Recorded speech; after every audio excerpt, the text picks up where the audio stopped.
الحمدللہ رب العالمین والصلاة والسلام علی سید المرسلین اما بعد فاعوذ باللہ من الشیطان الرجیم بسم اللہ الرحمن الرحیم. پڑھیے الصلاۃ والسلام علیک یا رسول اللہ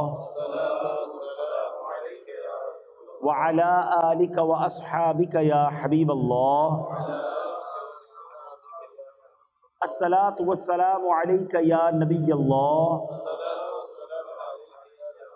وعلی آلک واصحابک یا نور اللہ. درود پاک پڑھنے کے بے شمار فضائل و برکات ہیں. نبی پاک علیہ الصلوۃ والسلام فرماتے ہیں جس کا مضمون ہے جو جمعہ کے دن مجھ پر 200 مرتبہ درود پاک پڑھے اس کے 200 برس کے گناہ معاف کر دیے جاتے ہیں. ایک اور جگہ نبی پاک صلی اللہ علیہ وسلم کا فرمان ہے جس کا مضمون ہے اور دنوں کا درود فرشتے مجھ تک پہنچاتے ہیں اور جمعے کا دن پڑھا جانے والا درود بنفس نفیس میں خود سماعت کرتا ہوں. یعنی آقا براہ راست جمعے کا درود جو ہے وہ سماعت فرماتے ہیں. تو ہمیں چاہیے کہ جمعے کے دن کثرت کے ساتھ درود پاک پڑھیں، محبت کے ساتھ بآواز بلند درود پاک پڑھ لیں. صلو علی الحبیب صلی اللہ تعالی علیہ. جمعے کے دن پر ہی آج کچھ بات کرتے ہیں.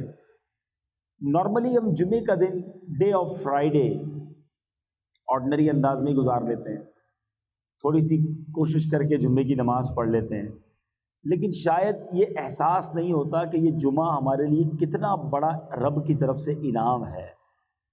جمعہ جو ہے وہ سید الایام ہے، تمام دنوں کا سردار ہے. جمعے کے دن جہنم کی آگ نہیں سلگائی جاتی. جمعہ کا جو دن ہوتا ہے اس کی رات کو دوزخ کے دروازے نہیں کھلتے. جمعے کے دن کو بروز قیامت دلہن کی طرح اٹھایا جائے گا. جو مسلمان جمعے کے روز انتقال کر جائے وہ شہید کا رتبہ پاتا ہے اور عذاب قبر سے محفوظ رہتا ہے. اور سبحان اللہ، جمعے کی ایک نیکی 70 نیکیوں کے برابر ہے. اسی لیے جب جمعے کے دن حج آتا ہے نا تو اس کو حج اکبر کہتے ہیں، کیونکہ حج بھی 70 حج کے برابر ہو جاتا ہے. ایسی کوئی اسکیم آ جائے، ایسا کوئی معاملہ ہو جائے کہ یار فلاں دن فلاں دنوں کے لیے کوئی اسکیم ہے، یہ کام کرو گے تو پیسے ڈبل ہو جائیں گے، فلاں ملک میں ٹیکس کم ہو گیا تو وہاں سے گاڑی منگوا لو، فلاں ملک میں نیا ماڈل آیا ہے تو ادھر کوشش کرو تو زیادہ پیسے بچ جائیں گے. ہم کاروبار میں جہاں جب پروفٹ نظر آتا ہے ادھر کوشش زیادہ کرتے ہیں. کئی کلومیٹر دور جا کر بھی اگر کسی اسٹور پر سیل لگی ہوئی ہو کہ 50% ڈسکاؤنٹ ملتا ہے تو ہم ادھر جا کے لیتے ہیں کہ یار فائدہ ہے. یعنی سیل لگا کر بہت سارے اسٹور والے سردیوں میں گرمیوں کا مال بیچ جاتے ہیں، گرمیوں میں سردیوں کا بیچ جاتے ہیں. ہم وہ بھی لے لیتے ہیں کہ چلو یار ابھی سردیاں نہیں آئیں لیکن سستا مل رہا ہے، جیکٹ لے لو سردیوں میں کام آئے گا. یعنی یہ ہمارا مائنڈ سیٹ ہوتا ہے، اس میں کوئی شرعی قباحت بھی نہیں ہے. لیکن یہی ذہن نیکیوں میں کیوں نہیں بنتا؟ جمعے کے دن ایک نیکی کریں تو 70 نیکیاں ہیں. اب آپ بتائیے کہ مثال کے طور پہ کسی نے ذہن بنایا ہوا ہے کہ میں منڈے والے دن، پیر والے دن کسی مریض کی عیادت کرنے جاؤں گا، ٹیوزڈے کو میں نے فلاں غریب کی مدد کرنی ہے، تو منڈے ٹیوزڈے سنڈے کو جو کام کرنے 2-3 دن پہلے کر لیں اور جمعے والے دن کریں تاکہ 70 ٹائمز ملٹیپلائی ہو جائے. تو اگر میرا اور آپ کا یہ نیکیاں کمانے کا ذہن بن جائے نا تو انشاءاللہ ہم بہت ساری نیکیاں اکٹھا کر سکتے ہیں اور یہی نیکیاں آخرت میں کام آنی. یاد رہے مرنے کے بعد کفن میں جیب نہیں ہوگا اور قبر میں تجوری نہیں ہوگی. میرے اور آپ کے ساتھ جو جائے گی نا چیز وہ ہمارے اعمال ہی جائیں گے. یہ ہمارا سارا سرمایہ، سارے ہمارے ویزے، پاسپورٹ، ہماری جو بھی دنیا ہے وہ یہی رہ جائے گی. بلکہ بڑی خوبصورت بات کتابوں میں لکھی کہ جب انسان کا انتقال ہوتا ہے تو گھر والے آپس میں بات کرتے ہیں، ایک دوسرے سے پوچھتے ہیں کہ بتاؤ مرحوم نے پیچھے کیا چھوڑا ہے. مگر فرشتے جب بندہ قبر میں جاتا ہے تو آپس میں یہ گفتگو کرتے ہیں کہ بتاؤ مرحوم نے آگے کیا بھیجا ہے. اصل چیز وہ نیکیاں ہیں جو ہم نے آگے کے لیے جمع کر رکھی ہیں. اللہ کی رحمت سے ہر ہفتے میں ایوری ویک ہمیں ایک دن ملتا ہے جس میں ہم خوب نیکیاں کما سکتے ہیں. ہمارے بزرگان دین ہر جمعے تلاش کر کر کے نیکیاں کرتے تھے. ہمیں بھی یہ ذہن بنانا چاہیے. اور جمعے کے دن کی اہمیت کا اندازہ اس بات سے لگائیں کہ اس دن کی اہمیت اتنی ہے کہ اللہ تعالیٰ نے اس دن کی فضیلت بیان کرنے کے لیے قرآن میں ایک پوری سورت سورہ جمعہ کے نام سے نازل فرمائی ہے. ایک پوری سورت کا نام ہی سورہ جمعہ ہے. اور اس میں ارشاد باری ہوتا ہے، اس کا ترجمہ کیا ہے؟ اے ایمان والو، جب نماز کی اذان ہو جمعہ کے دن تو اللہ کے ذکر کی طرف دوڑو اور خرید و فروخت چھوڑ دو، یہ تمہارے لیے بہتر ہے اگر تم جانو. تو جمعہ کے لیے سب سے اہم کام نماز جمعہ ہے. کہ حدیث پاک کا مضمون ہے کہ جمعہ کے دن جو سب سے پہلے آتے ہیں وہ ایسے ہیں جیسے جنہوں نے اللہ کی راہ میں اونٹ صدقہ کیا ہو. یعنی آپ سوچیں کہ ہر جمعے اونٹ قربان کرنا آسان تو نہیں ہے، لیکن ہر جمعے آپ اونٹ صدقہ کرنے کا ثواب کما سکتے ہیں جو سب سے پہلے آتے ہیں. اس کے بعد آنے والے ایسا ہے جیسا اس نے گائے صدقہ کی ہو. اس کے بعد آنے والا ایسا ہے، نبی پاک فرماتے جیسے بکری صدقہ کی ہو. اس کے بعد آنے والا ایسا ہے جیسے مرغی صدقہ کی ہو. اس کے بعد آنے والا ایسا ہے جیسے انڈا صدقہ کیا ہو. یعنی ثواب کم ہوتا جائے گا. تو ہمیں کیا کرنا چاہیے کہ کام کاج چھوڑ کر اہتمام کے ساتھ جمعے کے دن جلدی مسجد میں آ جائیں. اور ماشاءاللہ اس سے ایک اور فائدہ یہ بھی ہوگا کہ جو بیان ہو رہا ہوگا وہ بھی سننے کو ملے گا، علم دین بھی ملے گا، اور راہ خدا میں اونٹ صدقہ کرنے کا ثواب بھی مل جائے گا. تو جمعے کے دن کی تیاری ہونی چاہیے. اچھا، اسی طرح جمعے کے دن جہاں نیکیاں 70 بار ملٹیپلائی ہو جاتی ہیں نا، اور یہ اللہ کی شان ہے کہ اس دن کا مرتبہ بہت بڑا ہے، تو پھر گناہ بھی ملٹیپلائی بائی 70 ہو جاتا ہے. جمعے کے دن گناہ سے بچنا ہے. عام دنوں میں بھی بچنا ہے مگر جمعے کے دن زیادہ بچنا ہے. یعنی مثال کے طور پہ اگر کوئی شخص رمضان میں گناہ کرتا ہے تو ہم کیا کہتے ہیں؟ یار رمضان کے مہینے میں گناہ کر رہے ہو، یہ تو نیکیاں کمانے کا مہینہ ہے.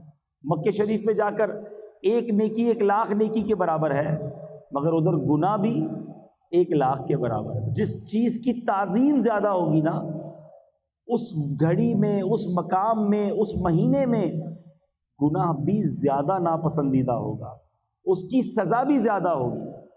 تو جمعے کے دن بالکل آپ نے اپنے آپ کو گناہ سے بچائے رکھنا ہے کہ کہیں ایسا نہ ہو کہ عبادت تو نہ کر سکے اور الٹا گناہ گار ہو جائیں. ہمارے گناہوں کا میٹر چلتا رہے. اللہ پاک مجھے اور آپ کو گناہوں سے محفوظ فرمائے، گناہ کرنے سے ہم سب کو بچائے رکھے. اب جمعے کے دن کرنے والے کام کیا ہے؟ احادیث میں یہ مضمون ملتا ہے کہ جو جمعے کے دن عمامہ پہنتے ہیں، جمعے کے دن عمامہ پہننے والوں پر اللہ کے فرشتے درود بھیجتے ہیں. تو کوشش کرے کہ کم از کم جمعے کے دن امامہ پہن لیا کرے. اپنے آفس میں رکھ لے امامہ شریف اور جمعے کے دن پہن لیا کرے. ایک اور روایت میں آتا ہے کہ جمعے کے دن جو امامہ پہنتا ہے بغیر امامے کے 70 جمعوں کے برابر اسے ثواب ملتا ہے. 70 ٹائمز مور برکتیں ملتی ہیں. جمعے کے دن ناخن کاٹے جائیں تو تنگ دستی دور ہوتی ہے، روزی میں برکت ہوتی ہے. یہ سنت بھی ہے. یاد رہے کہ ناخن 40 دن سے زیادہ نہیں بڑھنے چاہیے، اور جمعے کو کاٹیں تو انشاءاللہ اس سے تنگ دستی دور ہوگی، روزی میں برکت ہوگی انشاءاللہ. تو اللہ پاک ہمیں نیکیوں کا حریص بنا دے. دنیا کے مال، دنیا کے کاروبار کی لالچ تو ہمیں ہوتی ہے، لیکن نیکیوں کی اگر لالچ ہو جائے نا، پتہ چل جائے کہ کہاں سے کیسے بڑی نیکی ملے گی، تو فوراً اسے حاصل کرنے پہنچے. صحابہ کرام کو بڑا شوق تھا، یعنی وہ نیکیاں تلاش کر کے نیکیاں حاصل کرنے کی فکر کرتے تھے. اب حضرت عثمان غنی کی مثال لیجئے کہ کتنے بڑے صحابی ہیں. آپ ذوالنورین ہیں، عشرہ مبشرہ میں ہیں، اور یقینی جنتی ہیں. نبی پاک سے 2 بار جنت خریدی. اتنی ساری نیکیاں ہونے کے بعد ہم جیسا آدمی تو کہے بہت ہو گیا، اب اتنی ساری نیکیاں تو ہو گئی، مگر صحابہ کرام رکتے نہیں تھے. ایک بار نبی پاک علیہ الصلوۃ والسلام نے مدینے کے لوگوں کو پانی کی ضرورت تھی، تو جو کنواں والا شخص تھا اس سے کہا کہ یہ کنواں مجھے دے دو اور اس کنویں کے بدلے جنت میں کنواں لے لو. وہ شخص کہتا ہے حضور میرا یہی کاروبار ہے، میرا کام چلتا ہی اسی سے ہے، میں اسی پانی کو بیچ کر گھر والوں کا معاملہ کرتا ہوں. تو اس نے آفر کو قبول نہیں کیا. کسی طرح یہ خبر حضرت عثمان غنی کو پہنچ گئی. حضرت عثمان غنی نبی پاک علیہ الصلوۃ والسلام کی بارگاہ میں عرض کرتے ہیں کہ حضور وہ آفر میرے لیے بھی ہے، اگر میں وہ کنواں خرید کر مسلمانوں کے لیے وقف کر دوں تو کیا میرے لیے بھی جنت ہے، جنتی کنواں ملے گا؟ نبی پاک نے فرمایا اے عثمان یہ آفر یہ تمہارے لیے بھی ہے۔ حضرت عثمان نے وہ کنواں جس قیمت میں اس نے دیا خریدا اور مسلمانوں کے لیے وقف کر دیا۔ تو پتہ چلا کہ صحابہ کرام کو موقع ملتا، چانس ملتا کہ ادھر نیکی ہو سکتی ہے، وہ فوراً وہ نیکی کرنے کی کوشش کرتے تھے۔ ہم کاروبار کے لیے تو واقعی اتنے جس کو کہیں کہ ایگریسو ہیں کہ جیسے ہی موقع ملے کہ یہ کام کر لو ہم کر لیتے، اس ملک میں پہنچ جاؤ۔ اب دیکھیں نا اتنے سارے پاکستانی یہاں پہنچ گئے، میں دنیا میں جدھر جاتا ہوں ایسے ایسے ممالک ہیں وہاں بھی لوگ پہنچے ہوئے، موقع ملا، چانس ملا، دنیا نظر آئی، پہنچ گئے۔ لیکن کیا بالکل اسی طرح ہم آخرت کے لیے نیکیوں کے لیے وقت نکالتے ہیں؟ بلکہ یہاں تو حال یہ ہے کہ 5 وقت نماز پڑھنے کے لیے وقت نہیں نکال پاتے۔ یہ درست نہیں ہے، یہ زندگی کا انداز اچھا نہیں ہے۔ مرنے کے بعد ہمارے اعمال ہی ہمارے کام آئیں گے۔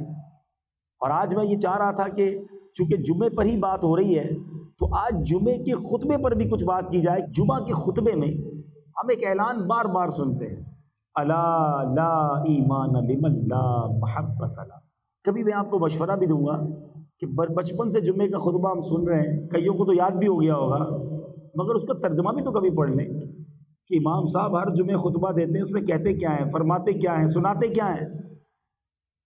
سنو اس کا مطلب کیا ہے، الا لا ایمان لمن لا محبت لا۔